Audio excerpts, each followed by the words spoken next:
नमस्कार, स्वागत है आपका रॉयल बुलेटिन पर। मथुरा की पावन धरती पर राष्ट्रीय लोकदल के अधिवेशन में बड़ा राजनीतिक पल देखा गया, जब चौधरी एक बार फिर निर्विरोध आरएलडी के राष्ट्रीय अध्यक्ष चुने गए। वरिष्ठ नेता मंच से विपक्ष को सीधे चुनौती देते नजर आए। रविवार को आयोजित इस राष्ट्रीय अधिवेशन में जयंत चौधरी का बिना किसी विरोध के दोबारा अध्यक्ष चुना जाना पार्टी में संगठनात्मक मजबूती और नेतृत्व पर भरोसे का बड़ा संकेत माना जा रहा है। अध्यक्ष चुने जाने के बाद जयंत चौधरी ने विपक्ष पर तीखा कटाक्ष किया। उन्होंने कहा, आज विपक्ष के पास परिवार तो है, लेकिन न नेता है न नीति, इसलिए वो हर मोर्चे पर विफल है। इसके उलट हमने प्रधानमंत्री से बड़ी जिम्मेदारी पाई है और हम एनडीए के साथ मजबूती से खड़े हैं।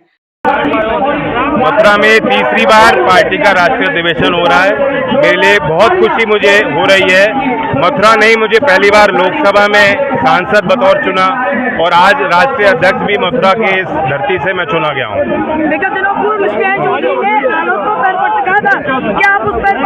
नहीं, और किसी दल के किसी नेता के दिए गए बयान पे मेरी कोई टिप्पणी नहीं। आज हमारा पूरा ध्यान अपने दल पे केंद्रित था।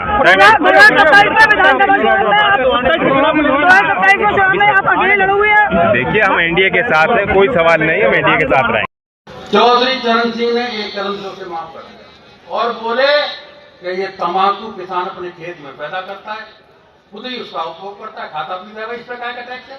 एक कदम से माफ और न कुछ टोपा वाले दिखाई देते हैं, कुछ। जयंत चौधरी ने मंच से कार्यकर्ताओं को संदेश दिया कि आरएलडी की असली ताकत गांव, किसान और गरीब है। उन्होंने कहा, चरण सिंह जी की सोच हमारी जीत की कुंजी है, उसी को आगे बढ़ाना हमारा संकल्प है। जयंत ने पार्टी नेताओं को संकेत दिया कि महिलाओं की भागीदारी बढ़ानी होगी। उन्होंने कहा कि महिलाओं को जल्द ही आरक्षण का लाभ मिलेगा और आरएलडी हर वर्ग की आवाज को मजबूती देगा। एनडीए के घटक दल के नाते मुझे वो अवसर माननीय प्रधानमंत्री जी, लेकिन मैं आपको बताना चाहता हूं कि आज विपक्षी पार्टियां जो हाल के नतीजों के बाद भी सीखने को तैयार नहीं, जो सबक जनता सिखाना चाहती है सबको, जो राजनीतिक क्षेत्र में, सामाजिक क्षेत्र में सक्रिय हैं, वो मैं अपना वर्णन देना चाहता हूं और इसलिए यहां दे रहा हूं क्योंकि यहां लोकदल के भी नए उभरते नेता हैं। कल को ये जो स्थान आज ये पुराने समय के जो हमारे लोग हैं, पगड़ी पहने, टोपी पहने जो बैठे हैं, उनका स्थान आप नौजवानों को लेना है, हमारी बेटियों को लेना है, महिलाओं को आगे आके लेना है। तो इसलिए मैं अपना एक वर्णन करना था कि सबसे बड़ी कमी आज विपक्ष में क्या है। वैसे कोई मेरी बात यहाँ विपक्षी दल वाले शायद सुन नहीं रहे होंगे, लेकिन सुन लें, ये उन्हें भी मालूम है, भीतर ही भीतर उन्हें भी ये बात मालूम है। ये कोई कटाक्ष नहीं है, लेकिन कड़वा सत्य है। पार्टियां इस जो निर्माण जो इकाई है, उसका निर्माण इसलिए नहीं होता कि आप सिर्फ अपनों को बढ़ाओ, अपने परिवार तक ही सीमित रहो। लोग विश्वास करके आपके साथ खड़े होते हैं, संघर्ष करते हैं। कार्यकर्ता इसलिए करता है कि हमारे कुछ मुद्दे, और जब आज आप देखो कि जो विपक्ष में जो ताकतें हैं, जो ताकतें बड़ी बड़ी देश के राजनीतिक व्यवस्था में जुड़ी रही, सत्ता में रही, आज वो विपक्ष में पार्टियां हैं, उनके पास नेता तो है और नेता का एक परिवार है, लेकिन कोई विचारधारा नहीं। तो क्यों चुनाव लड़ रहे हैं? क्यों सत्ता में उन्हें जनता बैठाए? क्यों दोबारा उनको स्थापित किया जाए?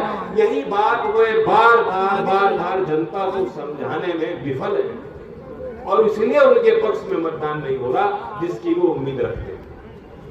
तो राजनीतिक क्षेत्र में अगर आप सक्रिय हो या आना चाहते हो राजनीतिक क्षेत्र में, आपके पास कोई ठोस विचार या विचारधारा होनी चाहिए। जयंत चौधरी ने छाता क्षेत्र की बंद पड़ी चीनी मिल को लेकर चिंता जताई और साफ कहा, इस मिल को चालू कराना बेहद जरूरी है। यह बयान क्षेत्रीय किसानों के लिए राहत की उम्मीद माना जा रहा है। उन्होंने यह भी घोषणा की कि पूर्व प्रधानमंत्री चौधरी चरण सिंह की 125वीं जयंती के अवसर पर पूरे देश में 1.25 करोड़ पौधे लगाए जाएंगे, जिसे आरएलडी एक राष्ट्रीय अभियान के रूप में चलाएगा। मथुरा का यह अधिवेशन आरएलडी के लिए सिर्फ शक्ति प्रदर्शन नहीं, बल्कि भविष्य की रणनीति का ऐलान भी था किसानों, महिलाओं, युवाओं और संगठन के विस्तार को लेकर जयंत चौधरी ने जो संकेत दिए वे आने वाले चुनावी महीनों में अहम भूमिका निभाएंगे। आपका इस खबर पर क्या कहना है कमेंट में जरूर बताइए। वीडियो को लाइक और शेयर करना मत भूलिए और रॉयल बुलेटिन चैनल को सब्सक्राइब कीजिए।